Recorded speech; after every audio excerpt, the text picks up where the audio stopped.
A man in thin wire glasses and a black suit walked into a bar, sat down. He looked around until the bartender came up and smirked. "Hey, Eden, how's the fruit?" The man smirked back. "I'm doing great, Bill." "Hey, any of the old gang here?" he asked, wanting to know if any of his old friends from school were there. "Nope, just you and me and some strangers. And trust me, we got a few strange ones as well." "How's that?" Eden asked, looking confused. "First off, we got Miss Pale and Blind."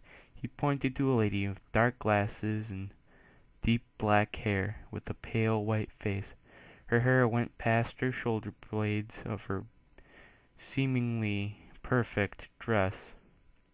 "And Mr. Scarson smiling over there."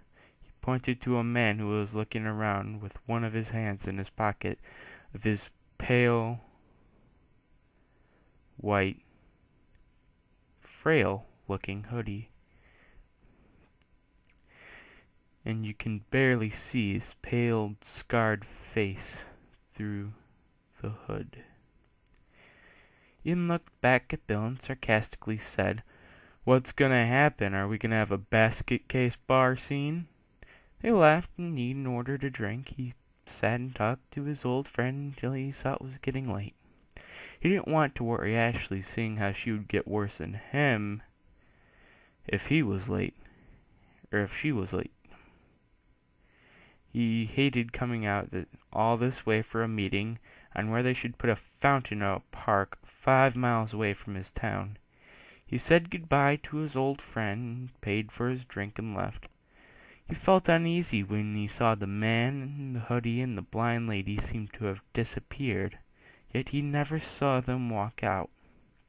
He shrugged it off and walked down and proceeded down the street until he got to his car, but before he got there he saw a blind lady pulling the man in the hoodie out of a motel room.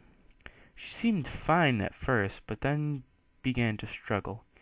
Eden, being Eden, decided to go over and ask the lady for some help. To his surprise, she said no.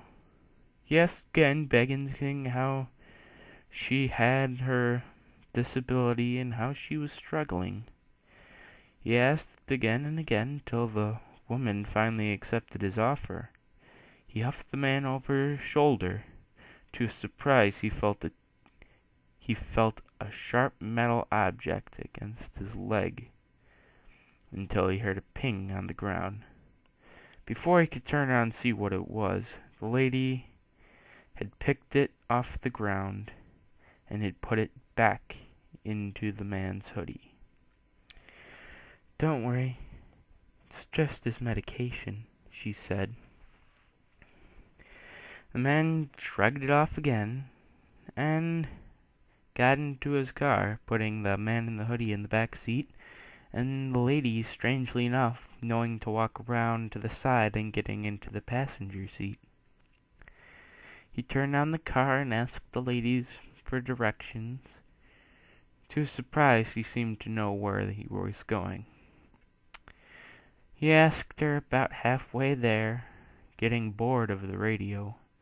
"So what happened to your husband?" he asked, smiling. "You had a little much to drink?"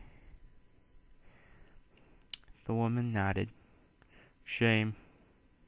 Name's Eden," he said, waiting for a response. His name, knowing that everybody gave him crap for it. "Jane," she said. "And?" He nodded backwards. "Jeff," she said. They listened to the radio until they got to the address. Eden once more slugged the man over his shoulder and carried him until Jane asked to carry him inside the house. He handed him to Jane, who had seemed to have rebuilt her strength, and he got back into his car and drove off. When he got home, his wife Ashley was there with dinner and kissed him on the cheek, wanting to know how his day was. He was telling her about it until he looked over his shoulder and saw on the TV.